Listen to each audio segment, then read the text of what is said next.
this past year was expanding automotive technology. I just wanted to get an update on that project. Yeah, we are really excited to be able to announce that our expectation for starting up the facilities project in Anderson campus is early next year. We're on schedule to seek state approvals starting in September and final approval in December for expanding automotive technology, adding a diesel and heavy diesel certificate at the Anderson campus, as well as expanding mechatronics at that campus, expanding heavy equipment, and CDL, all located at the Anderson campus. We are estimating that to be about a $31 million facilities project that will kick off next year and take about 16 to 18 months to complete. And it's also going to have electronic vehicle maintenance and outboard motor. Yeah, we are definitely have integrated EV into the automotive program, and we're looking at ways that we might be able to get into the marine motor repair, marine motor maintenance as well into the future. And so it should be up and running in a couple of years? Yes, that's the goal. We have to get the facilities built, and that's usually about a 16 to 18 month lead time. And this will be a pretty substantial premier auto mechanics building, right? It will certainly be that, with the opportunity to expand. It will already expand our program, which is pretty much full right now on the Pendleton campus. So we're moving that program completely from the Pendleton campus to the Anderson campus. And this will provide more opportunities for students. And if we see that program continue to grow, we have the ability to expand the program even further. And how would you, if you had to give yourself a report card for this past year, how do you think the school did this past year? So we're proud to say that we continue to be the only two-year college in the state of South Carolina that meets and exceeds all state performance metrics. We just got our most recent national benchmark study back, and we're in the 98th percentile in transfer student success. We're in the 93rd percentile in student success overall. So we're in the 90th and above percentile in all of the metrics that matter to the community. So we're really excited to say that we've also seen continued growth in enrollment this past fall. We grew a little over 2.5% this past spring, 5%, and this summer 10%. And we're seeing a significant growth pattern right now for the fall term, which starts August 18th. And how many students are you expecting this fall? We're hoping somewhere around 5,900 to 6,000 students enrolled in the credit programs this fall. And we enroll each year, including our non-credit programs, over 9,000 students annually. You've been here a little over 25 years now. Did you ever think you'd have this many students?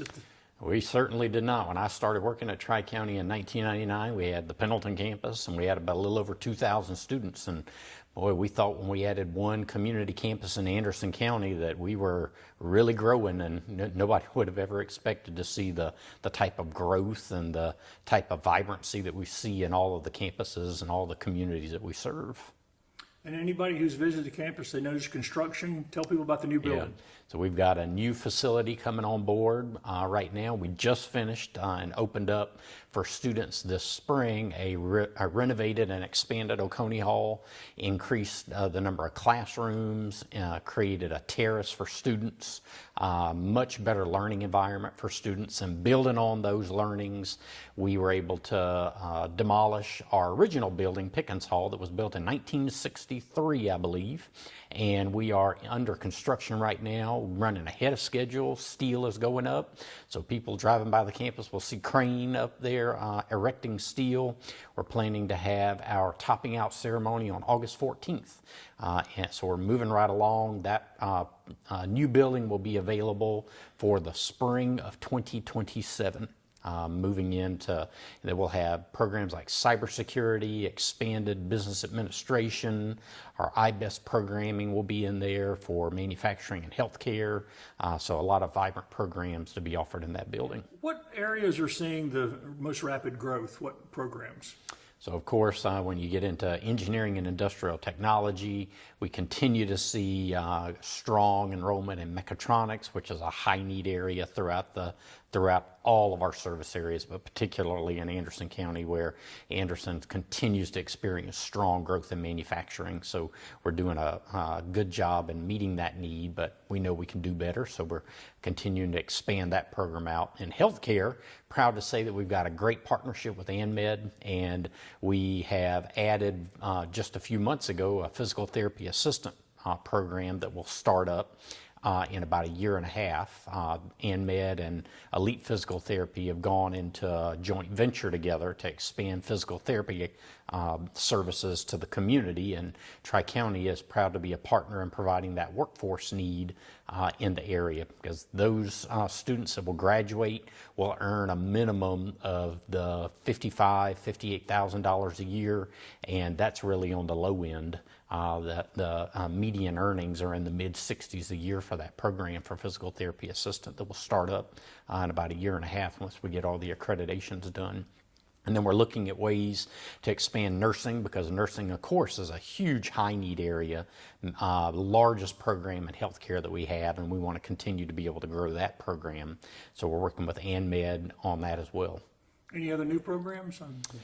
We do have a new program where we were able to announce where all 5 Anderson school districts are going to be involved, and that is our dual enrollment academy with Clemson University. So this is a first of its kind in the nation program where, working with our school districts, we are going to be identifying this fall a group of students that will start in the first cohort. They'll start this next spring of 2026. And those students will take courses with us for about a year and a half, 2 years through their junior, and then the rest of their junior and then their senior year. If they complete the requirements and meet the GPA requirements, they will gain guaranteed entry into Clemson University into their choice of major, which is unheard of. So we're really excited to be able to launch that program this year as well. And dual enrollment just continues to grow all the way around, right? It is. Dual enrollment is certainly a priority for us. It's a very affordable way for individuals that are going to go on to a 4-year university to start with Tri-County and get a good, high-quality start with their college experience. And then for students that want to move into technician programs like HVAC, mechatronics, programs like that, automotive technology, we have technical career pathways that have been running for nearly 11 years, and those are collaborative opportunities with all of our school districts. We actually continue to grow and run the mechatronics program for Anderson District 1 and 2 Career and Technology Center. So that program continues to thrive. In fact, our full-time faculty member over there, Mark Franks, was recently identified as the Vocational Instructor of the Year for all of the state of South Carolina. So that was a really neat award that was earned, and it's a great reflection of the partnership we have with the Anderson school districts in Tri-County. Yeah, and how important has the growth of ACTC and AIT been in those partnerships with you guys? Yeah, it continues to be great opportunities to create pathways into technical programs for our students, and having the AIT right beside our Anderson campus, we're really excited to see how the growth of that Anderson campus in these technical programs are going to be able to leverage those AIT opportunities to create seamless pathways directly into the workforce. Do you have any new partnerships with businesses that are starting this year? Yeah, we continue to grow our partnerships with Arthrex. We're doing some really interesting, innovative leadership training as we learn about the need for data analytics in manufacturing as AI and machine automation move into advanced manufacturing all throughout our area.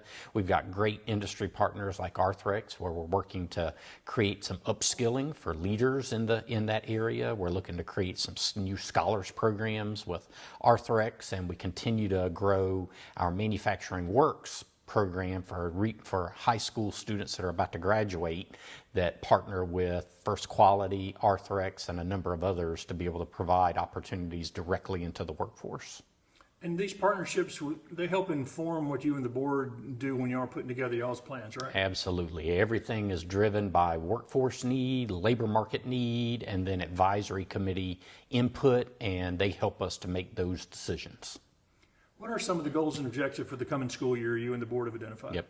So as we wrap up our past year, we're actually going to be meeting very soon to formulate and solidify those goals. But we continue to have a growth goal because we have a great opportunity in this area to continue to grow all of our technical programs. So we've set budget goals and then stretch goals for enrollment. We're proud to say that right now we're on track to meet that stretch enrollment goal for the fall. We think that we're going to do a really good job for the rest of the year meeting that goal as well for the spring and summer. We're going to continue to grow our community outreach and engagement. It's something that we've done in 2 areas in Anderson County, and we are going to continue to do this work and expand that work this year in Homeland Park and in Honeypath. We've gone into those communities, one being very rural in Honeypath and in Homeland Park, where we've got some opportunities to help that community continue to grow and to bring in some opportunity for individuals to gain a higher education. So working with community influencers and individuals in that community, we've been able to increase enrollment into high quality, high wage programs by bringing those programs either to the community, for example in Honeypath with CDL training, or with Homeland Park, connecting them with our Anderson campus, which is right next door, with some great high quality careers. And we've seen enrollment growth in those areas, and we want to continue to do that work in those communities this year. So those are things that the board is really focused on. Is some of that a function of the outgrowth of your board being community leaders, your board and committees being community leaders that y'all target to make sure they can help you guys navigate? Absolutely. It's something that our board is really passionate about. And when we look at our vision statement, passionate people transforming lives and building strong communities, one student at a time, we are really focused on that building strong communities. We know that when our students come to Tri-County, they've got really the best outcomes of any two-year college in the state of South Carolina, and some of the best outcomes in the United States. But we want to make sure that more of those individuals have access to that high quality education, and that's really what our board is focused on. Do you face any challenges with recruiting faculty members as fast as you're growing? Yeah, that always continues to be an opportunity for us, particularly adjunct faculty, in particular in areas which are in high need areas. You look at trying to get individuals in computer numerical controls, nursing, mechatronics, all these areas which have really high wage, high growth opportunities in the industry. It becomes tougher and tougher when you've got a strong labor market to get them to come to work at the college and be able to provide that service. But thankfully, we've got some good partnerships with business and industry where they really promote those individuals in their off hours to come and help us out there. But we continue to be looking for good talent. You mentioned AI. How are y'all incorporating that into what you're doing and also maybe into the education aspect of it? Yeah, so we developed last year a AI strategy document, which is really driving what we're doing. We started with employees first last year, so we engaged Microsoft. Microsoft came in and did training for ethical use of AI, how to effectively write prompts. We have done a number of professional development components with that for employees, which have been very well received. And then our programs are beginning to engage the use of AI where appropriate to be able to help students learn how to analyze data or to effectively use AI in the workforce, because that's something that we're seeing across the board in every workforce area. Every sector is experimenting with figuring out how to use AI, so we have to prepare our students for that as well as our employees. So you're using Microsoft Copilot, is that the? Microsoft Copilot, because we have a safe environment, an enterprise environment where our data is safe and our IT department ensures that. One of the other things we talked about last year was y'all were going to be working on a strategic plan for the years ahead. How's that looking? We have finalized our strategic directions, and we are finalizing this coming week our strategic initiatives for the entire academic year. So we're going to be able to announce those in the coming weeks as well. And so, I mean, without breaking your announcement, what are some of the things y'all are hoping to do in the next 5 to 10 years, just generally speaking? So in general, we want to continue our focus and grow opportunities for individuals to have, for students to have great careers and high potential jobs. So you're going to see more and more innovative programming being developed That's one big area. Another area is as we compete for talent, because talent competition just isn't, our people aren't competing for talent just in business and industry. Higher ed is as well. So we're looking at reimagining our employee experience at the college as well. So a good bit of work that will be done over the next number of years to make that possible. And then for our students, ensuring that we're improving their student experience. Doing things like major investment at the college in a CRM.